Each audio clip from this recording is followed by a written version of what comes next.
علی کون؟ ہادی، ہر امت میں ہادی ہے، کیونکہ گائیڈنس کے بغیر، اگر اللہ گائیڈنس کے بغیر چھوڑ دے اس کی عدالت جاتی ہے، اس کا عادل ہونا جاتا ہے۔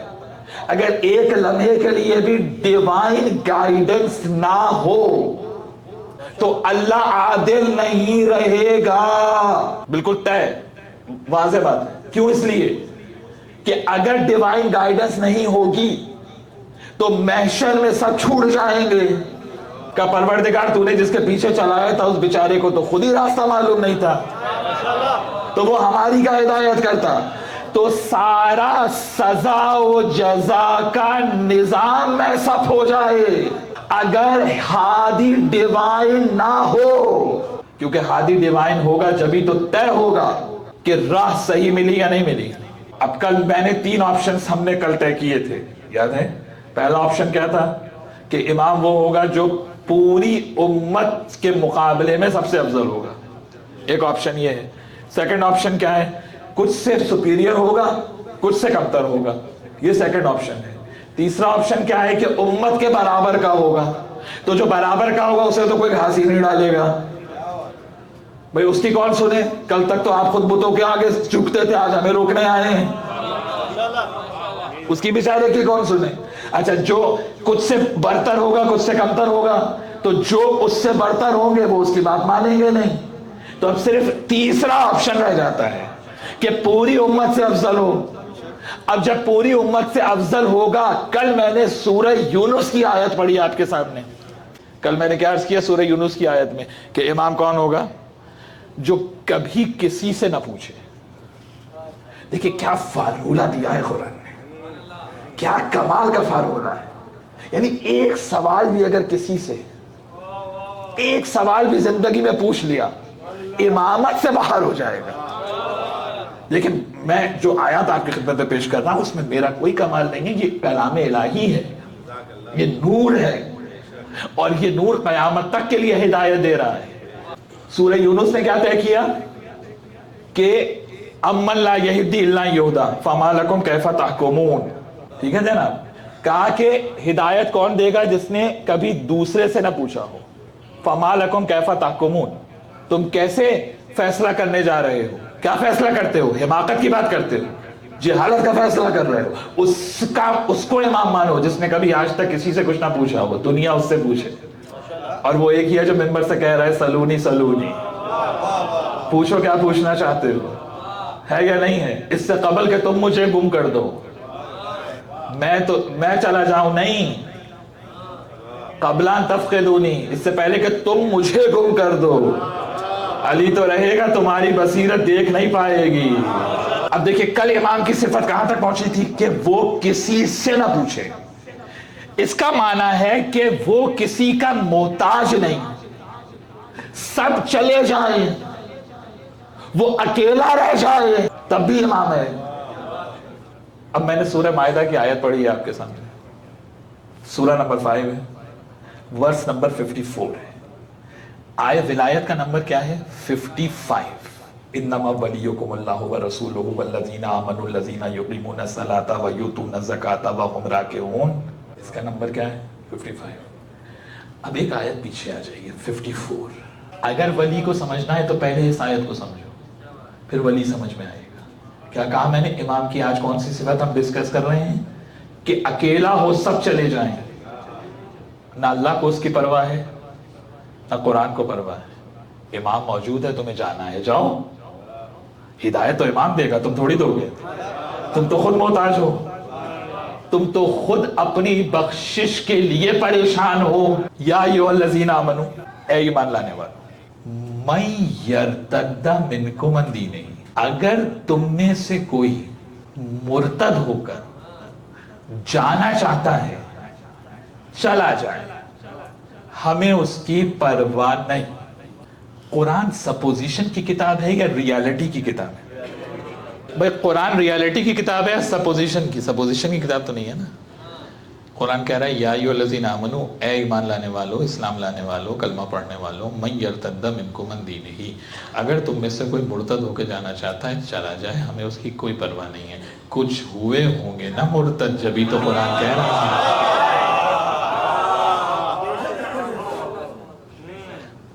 سادہ بات ہے نا. یہ آیت سامنے رکھی ہوئی ہے, کچھ ہوئے ہوں گے نا مرتد, اس کا معنی ہے سارے نیک نہیں ہیں.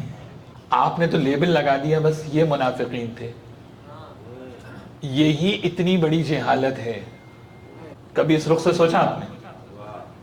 بھئی وہ کون عبداللہ بن ابی, اور وہ 2-4 لیبل لگا کے رکھ دیے, فارمیلٹی فل ان دی بلینک, کہ بھئی یہ منافق تھے. ارے منافق کہتے ہی اسے ہیں کہ جس کا نفاق نظر نہ آئے.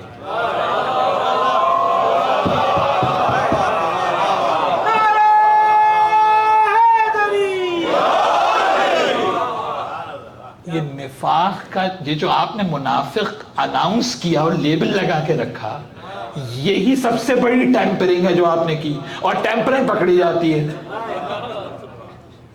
توجہ ہے یا نہیں ہے؟ آپ چاہے جتنی ٹیمپرنگ کر لیں ہم پکڑ لیں گے اس کو.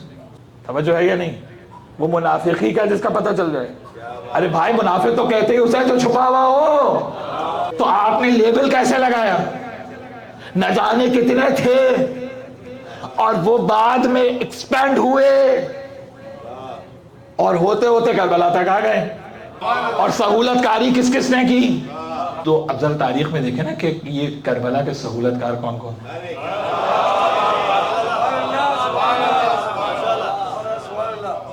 بھئی کچھ توجہ ہے یا نہیں؟ کربلا کے سہولت کاروں کو بھی دیکھنا ہوگا یا نہیں ہوگا؟ جب آج آپ کہہ رہے ہیں کہ بھئی سہولت کاروں کو بھی پکڑا جائے گا, اب وہ کہنے صاحب وہ وہاں موجود تو نہیں تھے, وہ تو اپنے گھر میں بیٹھے ہوئے تھے. وہ کہہ رہا بھئی میں تو جیل میں تھا, مجھے کیا پتا کیا ہوا. لیکن نہیں, حکومت کہہ رہی ہے نہیں جناب, سہولت کاروں کو بھی ہم انویسٹیگیٹ کریں گے. تو آپ نے اگر کربلا کے سہولت کاروں کو انویسٹیگیٹ کر لیا ہوتا تو آج مسلمان معاشرے کی شکل کچھ اور ہوتی نا.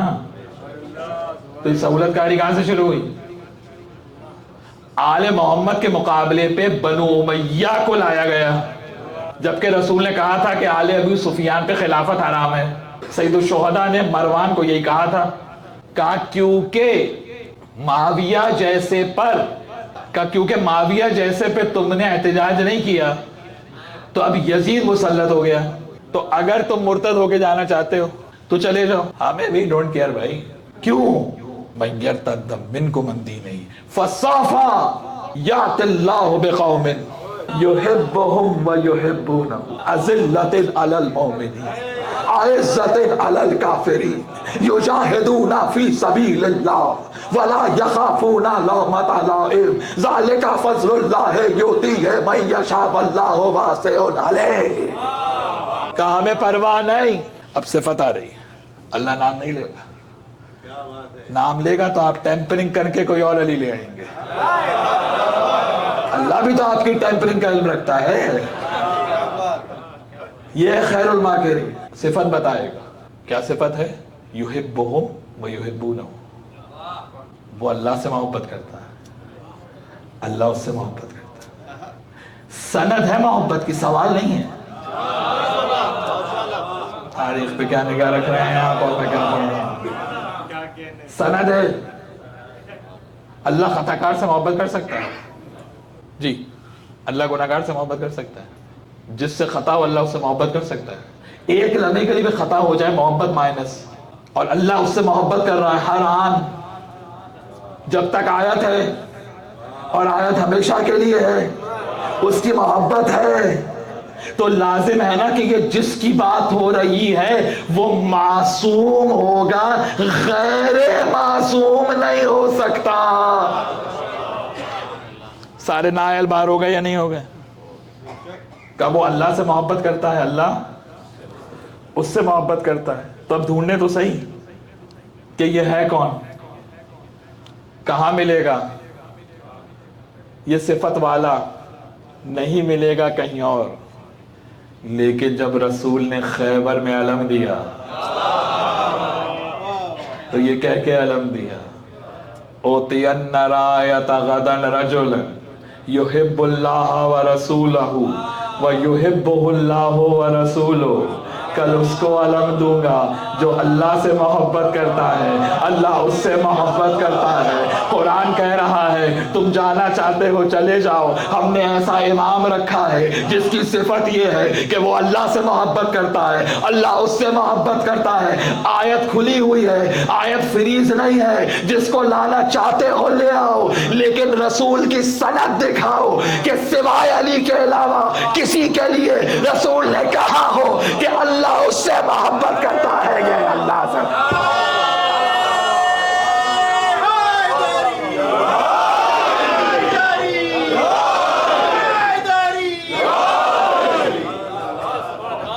آیت کو بند تو نہیں کیا نا ہم نے کہ آیت بند کر دی ہو کہ اب کوئی آ نہیں سکتا، ہم باعث تو نہیں ہو رہے نا، آیت تو کھلی ہے، لیکن وہ لا کے تو دکھاؤ کہ جو اس آیت کا مصداق بن سکے، جس میں یہ کوالٹی ہو، جس میں یہ صفت ہو، اور رسول سند دے۔